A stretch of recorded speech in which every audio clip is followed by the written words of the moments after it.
We are videotaping this, so Okay. because a lot of people could not join at this time. I'm gonna I'm gonna go ahead and mute us all, and what I'm gonna do is I'm gonna unmute us after each section that I go through, so we can do a Q&A, and then we'll do that at the end too. So let me go ahead and get started here. Yes, here, okay. Okay, so I'm going to go ahead and start out. Well, here's a quick look at the agenda. We're going to cover the foundation team first of all, and I'm going to do a look at giving trends. Paul is going to cover the Paul Harris Society. No pun intended with his name; it just happens to be the same. And then we're going to talk about Triple Crown Donors Program. A look at online resources that are available to all of us, and then we'll do a Q&A. And that was the intent of today's meeting, was just to kind of kick it off. We are planning to do a couple of these a year. So if you have topics of any kind, we'll be glad to take them on. And with that, let me go ahead and get started by going to the foundation team. But before I do that, I always start out with, of course, the mission of, oops, back up here, jump forward. The mission of the Rotary Foundation, which we're all familiar with. I do like to focus on it, the fact that it is our foundation. It supports Rotary clubs and Rotarians throughout the world. That's its purpose. And we need to just keep that in mind. It's our foundation. So with that, the district team, and I'll just go from left to right. This is the District 5030 Foundation team. Again, a great group of volunteers with lots and lots of experience. Our treasurer is Maury Hanson, and his primary role really deals with district grants. He is the receiver and the disperser of district grants, so he plays a real critical role. Paul McMurray, who's on this call, is responsible for basically funds, things like fundraising, the Paul Harris Society. He'll tell you a little bit more, but he has a whole group of areas that he is responsible for. We've got Polio Plus advocacy and fundraising. Steve Crane, he's been in that role, loves the role. He's been in the role for quite a while, and he has Diane Cohn and Ava Dunn to support him this year. Gene Lippitz is on point for major gifts.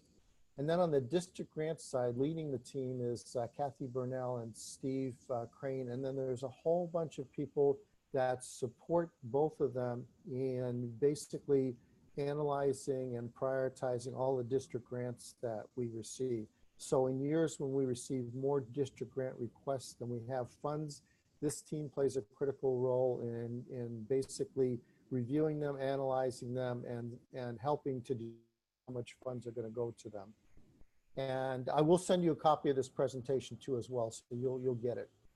And on the next page, by the way, we'll have all the contact information for you.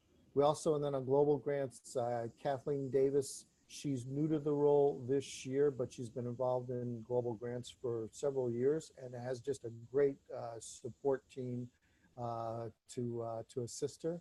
And then on stewardship is son Michael. When he's not traveling to Vietnam on projects, he handles our stewardship, and that's primarily keeping track of who's turned in the necessary requirements to get grants, and talk about giving trends, and just share some information with you. And I want to start out first by looking at Polio Plus giving and what our clubs in the district have done.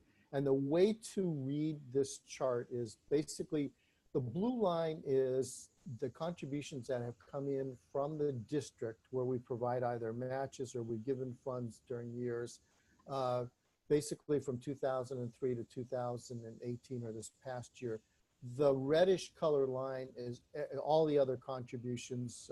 So the difference is all the contributions that have come in from clubs and individuals. So for example, in 2017-18, approximately $96,000 was given from from a combination of our clubs as well as our district funding. The importance of all this is I actually have the data going all the way back to 1988. And since 1988, our members have given $1.2 million. They've also given through the district, through our district matching funds, another $311,000 for a total of $1.5 million. If you think about that being matched by the Gates Foundation, 2-to-1, it just becomes a very large, great gift to Polio Plus. So it's obviously a huge focus. I also have access to this detail by club level. So if you ever want to, if you don't have your club's detail, I can help you out there. Just give me some notice and some time so I can get the information pulled together. So that's Polio Plus giving. This next slide is our designated, basically our district designated fund. And I just do this, I just provided this from 2014 and then a look ahead a couple of years because, you know, DDF really, it comes from all of our contributions to the annual fund. And it's under the premise that the dollar you give today will you know, come back to the district. 50 cents of it will come back to the district in 3 years. And we'll also have the other 50 cents available through the World Fund for matching. So you can look over the years and see it's been pretty steady in terms of the givings to the annual fund, a little up and down, but pretty steady. We do get some funds out of the endowment fund. It's been growing. You can't see it through this chart, but it has been growing year to year. In fact, this year for our district grant side, we received $8,000, and those are members who gave large contributions to the Rotary Foundation Permanent Fund and designated that the interest come back to the district through DDF. So this, I expect this actually to grow significantly over the next several years. And then the rollover is funds we didn't use that roll over to the next year. And we had rollover for several years. And this past year, and I'm going to show you on the next slide, this past year we used a lot of that roll up, if you will. But this is basically just shows you our DDF funds up to this point. And then on the next slide, this shows you really what we've used those grant funds for. The blue line, all this blue all across here is for district grant DDF. And you can see again, we're projecting out over the next couple of years. It runs anywhere between 130 to as high as almost 150,000 a year. The kind of brownish tint is for global grant projects. And you can see it's also it's almost equivalent to that same amount, about 130,000 a year. In 2016, 17, and again in 2017 and 18, we used $25,000 a year for peace centers to become a peace district. And we also contributed funds last year in the amount of $50,000, and this year $25,000 to global grant scholarships.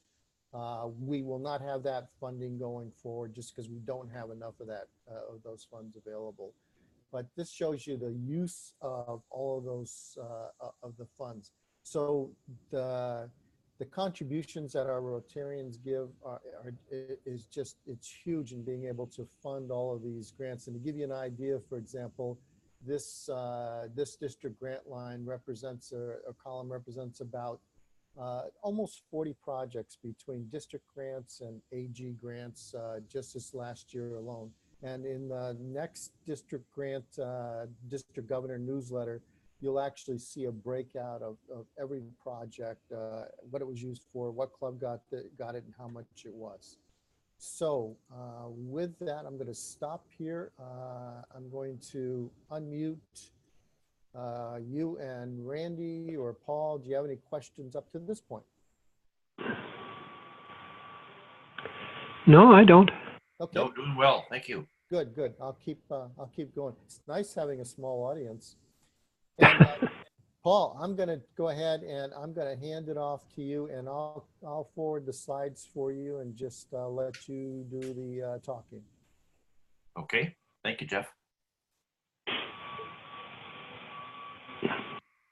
this is about the Paul Harris Society, an introduction to the Paul Harris Society. And this, Randy, is really the workhorse of the Rotary Foundation funding. And very importantly to our club's district and goal grant funding. This is basically donors that elect to give $1,000 a year would be eligible to becoming members of the Paul Harris Society. And they could donate through the annual fund, the Polio Plus Fund, or approved foundation grants.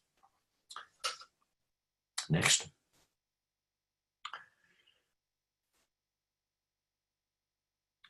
One of the really strong things about the Paul Harris Society, Randy, is that it helps having this commitment, if you would, from the members that participate at this level. They're basically signifying that they will do this if they're financially able. What it does is it allows the Rotary and the grants team and the people that were the areas we're trying to work, it gives some sense of continuity. In other words, you can project forward a little bit because you have a pretty good idea that this stream of financing and revenue will be continuing.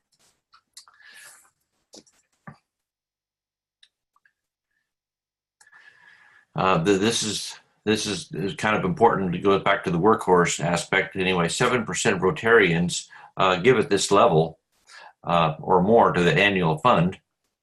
But you can see that this represents about 45% of all annual fund giving. So it's actually almost 50% of all our annual fund giving is coming from the 7% that are donating at this level. Next. To become a member, if you just donate at this level without signing the contribution form, basically signifying that you'll continue this if you're financially able, you're considered an eligible, but you're not considered a member. You're an eligible member, but you're not technically a member. To be a member, you need to signify that financial, commitment, if you would, if you're financially able. So obviously, if you miss a year or two, that's not a problem. But if you are financially able, then that's greatly appreciated. And you can do this by online or through the brochure, signing the brochure, or calling the Rotary Center. The recurring giving could be monthly, quarterly, annually. You have a lot of flexibility in how this is done. And you can see at the bottom there the live website there for the Rotary.org. Yeah, Paul, can you hear me? Yes. Okay, good. I've been muted for a while. Yeah, we our club and I was the chair then for the foundation. We've done that for a number of years. We had a number of members in our club that were sustaining $1,000 a year, but as most of the folks have retired, we haven't been able to do that as much. So our club is reduced in size, but Kim Lorenz was in our club, and we used to do a lot of projects with him. Yeah, certainly. And I don't know, we were raising $30,000-$40,000 a year, but we're not doing that nowadays because we're a small club and most of the guys are retired. But I'm totally aware of it, and wonderful. And I actually had your job in 2000, and so I've still got a lot of Paul Harris Society pins that I never gave out. Well, so I'm well aware of that program, and it's a great program. Good. Well, spread the word if you don't mind, and we're all on the same page here. Yep. So whatever we can do to push this forward is what we're trying to do. Yep. Okay. Thank you for all your dedication and your commitment to this. That's greatly appreciated. This is the certificate. I'm sure that Jeff has on the screen now. Yeah, the Paul Harris Society. Yeah. Mm-hmm. Pin's actually a different color now. It used to be all gold. Okay. Okay. Great. I am going to pick it up because I'll bet you, Randy, you did not know about this program called Triple Crown. No. Okay, so let me tell you a little bit about it. And one of the reasons why we're bringing it up is because I really want to have a dialogue with all of the clubs to decide whether we want to do this program or not. And it basically is, it was started in the Western region, our zone 25 and 26, by the district out of Portland, 5100. And what they've done is they've set up a program where they recognize people who have a combination of three things. They are major donors, they've committed to the Paul Harris Society to become a member, and they are a Bequest Society member. So if they meet those three criteria, they become what's called a Triple Crown donor. And Okay. that, they are recognized with a special Triple Crown pin and put in newsletters, so on and so forth. And to give you an idea of the size of the program, Portland's a pretty comparable district to ours. They started in 2015. They had 24 members. And by the last figure I have is in 2017, they had 37 members. And all the recognition program, you know, to try and recognize those who have made a significant contribution. So one of the things we're looking at is to try and decide, do we want to do this same program here in District 5030? Okay, the major donor is $10,000, right? Yeah, so yeah, again, it would be major donor, $10,000 or more level of having contributed already to the Rotary Foundation. Right. Obviously is your a commitment to give $1,000 a year to the Rotary Foundation.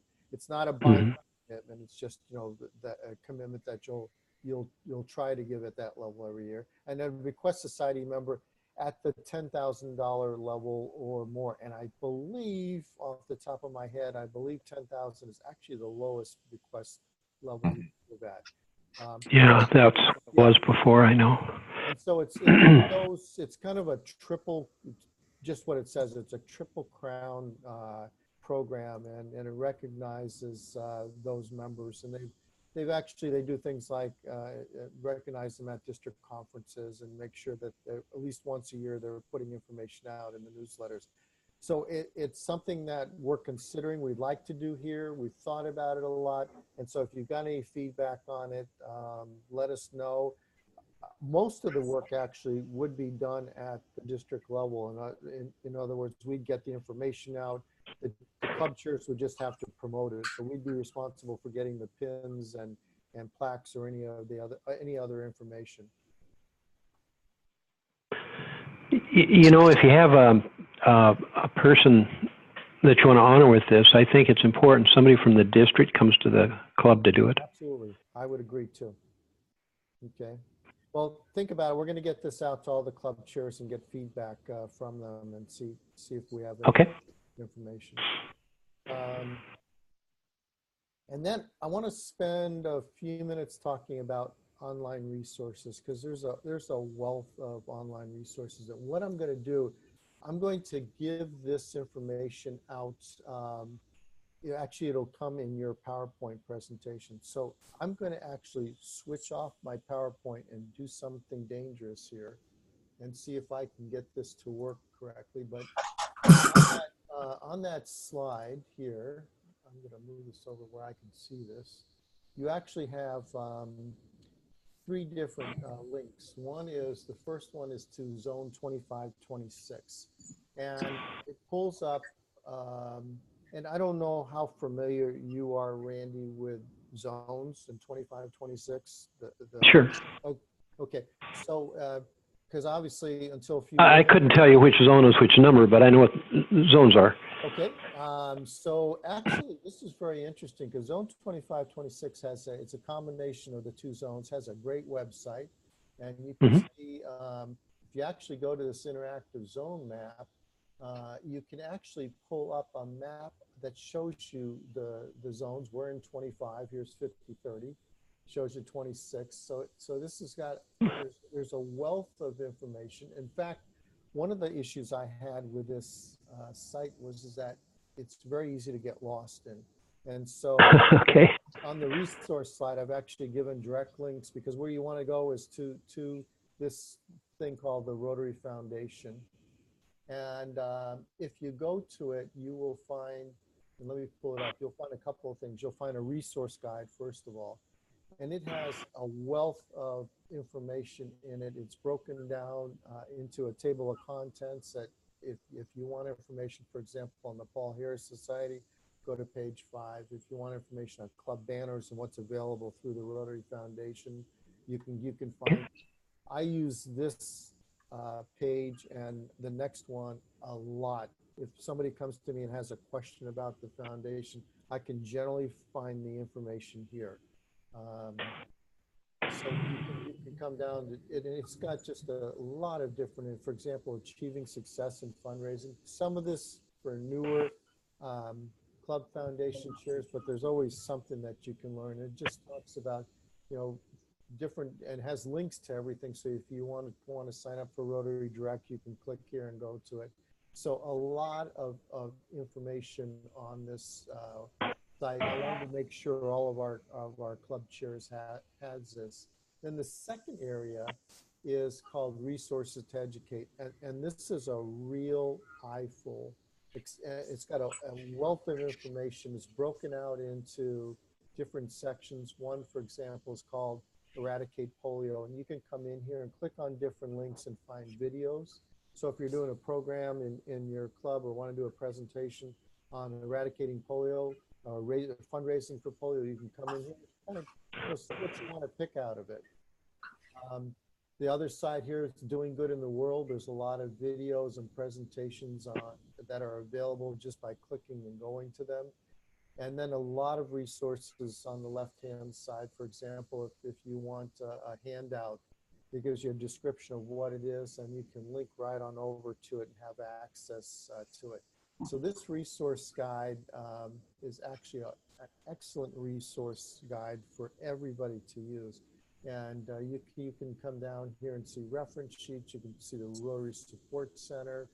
And again, it's included in the presentation that you get. And if you get a few minutes, I just bookmark it so that I can go to it whenever I need it. But you'd be surprised at the number of times I've been able, had to go to it to just find out information.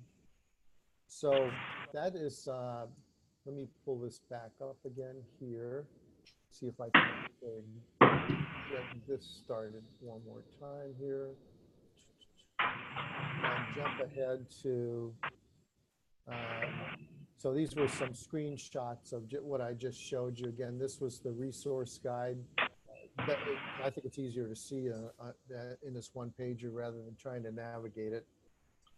And here's actually all of the resources that are available on that one site.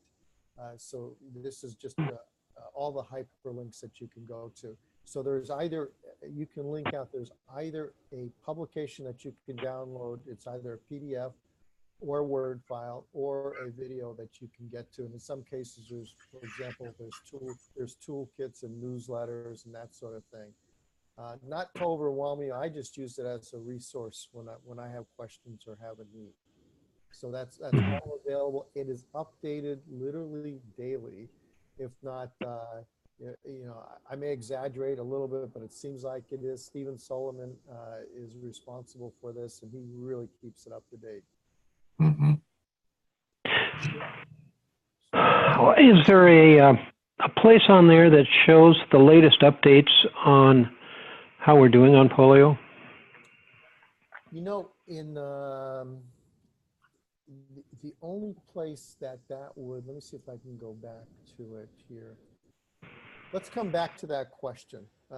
Okay. Let me finish up, and I want to come back to that question and see if we can. I know that Steve Crane receives a report directly from headquarters on how we're doing, and he sends it out. He actually publishes it every month in the district governor's newsletter. But I don't know if it's available here. But we'll go to that part of the website and see. And then I wanted to kind of, before I go to Q&A, just throw out a few resources. So this is a great video that Stephen actually did on raising money to do good in the world webinar. It's a webinar. And this is a tape of it. I believe it's about 40 to 45 minutes long, probably too long for a club presentation, but certainly not if you broke it into parts or if you took one part or another, but it's a great video. Every Rotarian every year, this is a customizable PowerPoint. It actually came off of that resource site. And this is basically what it says. It's a presentation that you can download. It's a PowerPoint presentation. You can pick out the slides you want and basically customize it if you ever want to give a presentation to your club. And then donating to Rotary. So just a couple of additional resources. So with that, let me go back to this Eradicate Polio. I don't think that any of these sites are going to give us the latest, but let's take a look at some. So this is the Drop to Zero campaign, and that's a video that's available there. So it doesn't have the latest, but all of this is great resources. This close Pride funding. Let's see what Polio Plus says. Yeah, again, another link. So it does not have the latest information, Randy, but I get that directly from Steve every month through the article he puts into District Governor Allen's newsletter. Okay. And I know if you wanted it, he would send it to you at any point. Okay. Yeah, I just like to keep up with it because I like to tell the club how we're doing. Yeah. Yep. Yeah, it's a great resource to have. So with that, I mean, that's all basically that I wanted to talk about today. It's too bad we didn't get more. I did get a lot of people that said send me the link afterwards. So we'll do that. I just wanted to go into Q&A, see if you had any questions at this point. Not for me. I'm pretty well understand it. I think the thing I'm starting to work on now, I've got to get back on the website and drill down to the giving of our members. And in the past, there's been forms you can get to that show us the club's participation. And that's the one thing I haven't done yet. And sometimes that can take a little work. Yeah, it's gotten a lot easier over the past year to get that information. Oh, good. Through Rotary.org. And if you have any issues, just get a hold of one of us. I'm usually on the site every other day, so we can definitely help you. Okay, good.